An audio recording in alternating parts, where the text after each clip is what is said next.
One of my favorite winter edibles. There's several mushrooms you can harvest in the winter. This is one of them.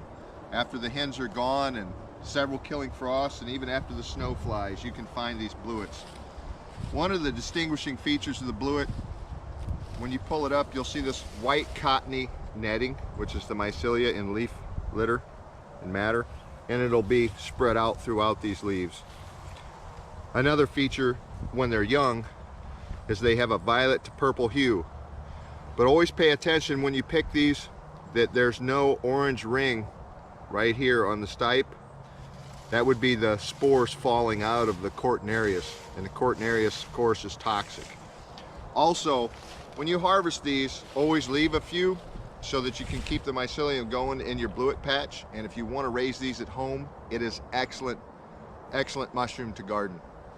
Just make a compost cage, take these, 3 or 4 of these, butt ends we call them, cut them off, throw them in a blender, with the rest of your stems, put them in the freezer till you're ready in the spring to plant them into your compost cage. You plant them in your compost cage, these will bloom, they'll spread the mycelia throughout your property, and you will have the bluet mushroom in your backyard. Excellent mushroom to eat. Let's go find a few more winter mushrooms.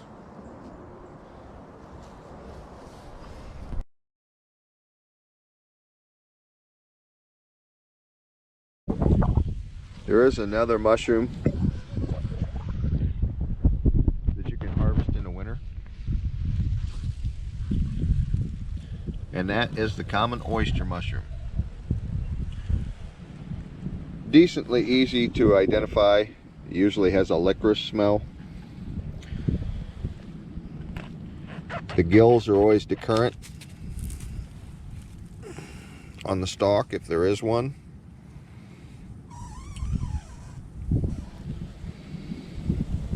I have harvested this mushroom every single month of the year except February,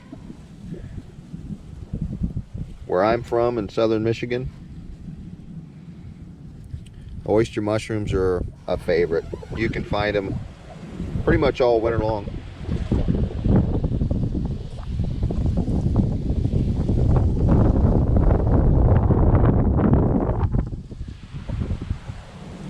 Lilac spore print, licorice-like odor, typically.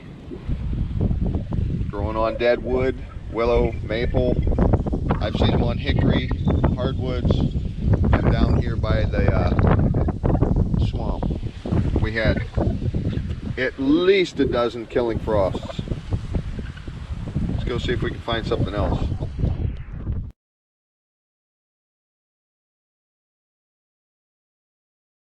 This is an interesting winter forageable item.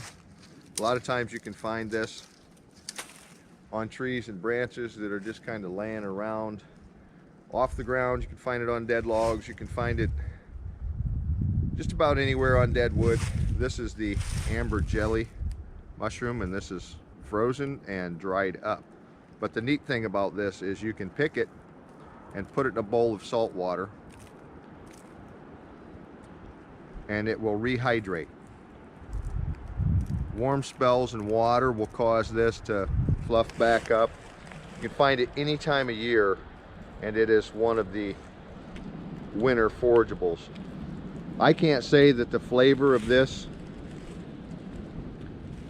is all that great, but I can say that it is definitely a winter forageable, and it'll pop around in the skillet when you're cooking it. It's a neat one. Amber jelly fungus. Let's go find another winter mushroom.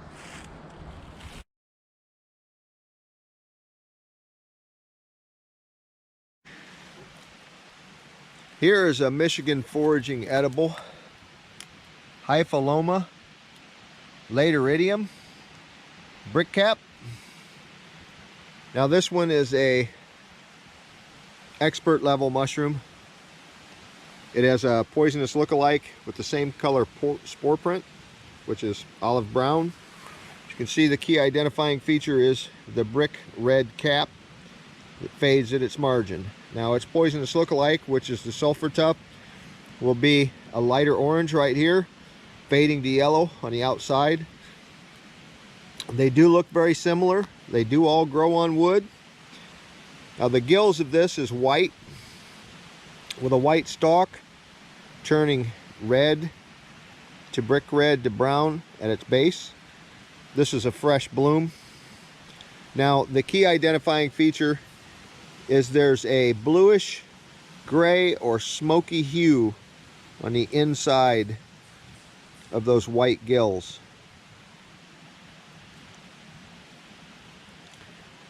You see, when I tilt the mushroom, it's got this smoky bluish hue to it. Now on the sulfur tuft, on a fresh specimen, the gills will have a greenish hue to it, greenish to yellow orange. It's pretty distinguishable once you see the two side by side, but then again, the mushrooms do vary in color from one part of the country to the next. They do both grow on wood, but the brickcap is a delicious Michigan winter edible. I consider it a winter edible. I've found them in December. I've heard rumor that people have found them in February. It is a delicious mushroom, but before you eat this, I stress that you do get an expert opinion. More than just research. Handle the mushroom, find it, spot it, identify it, and make sure you have the correct one. One thing you can do is you can do a taste test, and being that the sulfur mushroom is, or the sulfur tuft mushroom is toxic, you always spit out a taste tested mushroom, but if you nibble on it, it'll be extremely bitter, and the brickcap won't. Nice bloom here. There's brickcaps all down this log.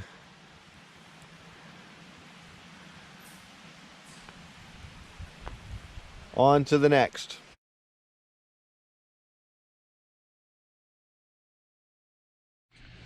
Another winter edible that you can harvest. A lot of people can't get past the texture and look of this mushroom, but Deweys Ear, or the ear mushroom. It's a jelly mushroom. It's thin fleshed. It dehydrates and rehydrates pretty easy and is good in stir fries and soups. The texture's not too bad and the flavor is very mild. Most of the time, if you overcook it, you don't even know you've got it in there. But it is a winter harvestable and edible mushroom. Let's see what else we can find.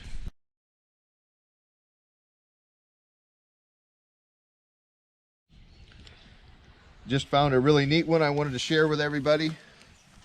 It's a summer to winter edible. Hysozygous almanus. Typically it grows on elm. Hysozygous, I think, means high or tall or something like that. And almanus comes from the word ulmus, which is Latin for elm, or the Latin name of elm. Sorry about that. Anyway, we call this the Elm Oyster, and this is growing on a box elder, which makes it unique because this is the first time I've personally seen it growing from something aside from elm. However, I've seen pictures of it on willow, and I've seen pictures on it on box elder. This mushroom really isn't an oyster, and it has a checklist of identifying features. It's a very voluptuous mushroom. On an oyster, the gills would be decurrent down this stalk, and these are not. The elm oyster grows on living or dead wood. It usually grows high, and it usually grows singly, like this one. And when you're really lucky, you find it growing in a clump of 2 or 3, and I've seen photos where people have found them growing in 4 and 5. I've seen it bloom at the end of August, and I've seen it bloom all the way into December. And it's a tasty mushroom that requires kind of a unique way of cooking it, because if you overcook it, it certainly turns bitter.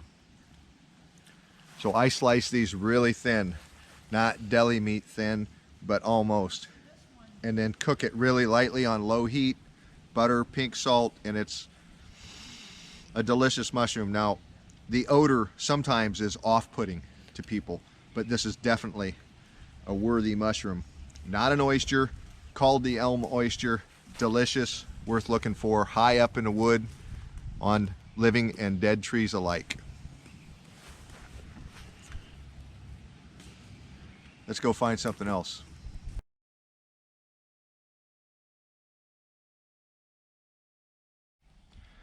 Here's another mushroom you can find in the winter. This one you can find almost all winter long, every time you get a warm spell and rain. We call this the late fall oyster.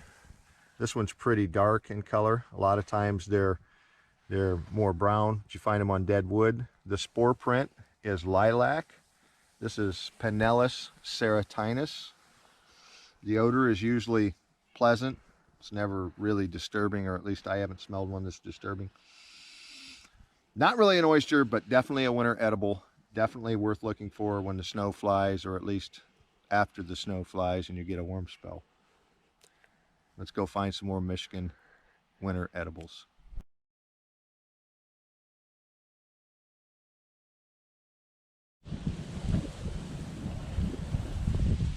This is the winter mushroom, the enoki, the velvet foot. It can be found all winter long. I'm going to show you some distinguishing features.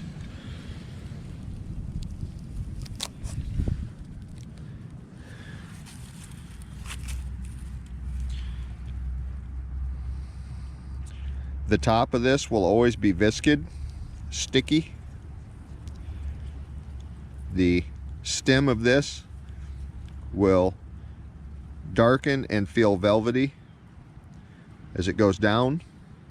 The gills will be a cream color to white, and the spore print will always be white. The top, of course, can be darker than this, can be almost bright orange, but this is a standard bloom. Now there is the deadly Gallerina that you have to watch for. These grow on wood. So does the Gallerina. They can grow in clusters. Both mushrooms can, but the Gallerina will have brown gills or darker gills. It'll have a ring right here where there was a partial veil. The top usually isn't sticky or viscid, and the spore print on the Gallerina will be rusty brown. A great winter mushroom that could be found in Michigan all year long. Now these mushrooms you don't want to cook for very long, because they burn, and when they burn they don't taste very good. Anyway, safe and happy foraging, guys.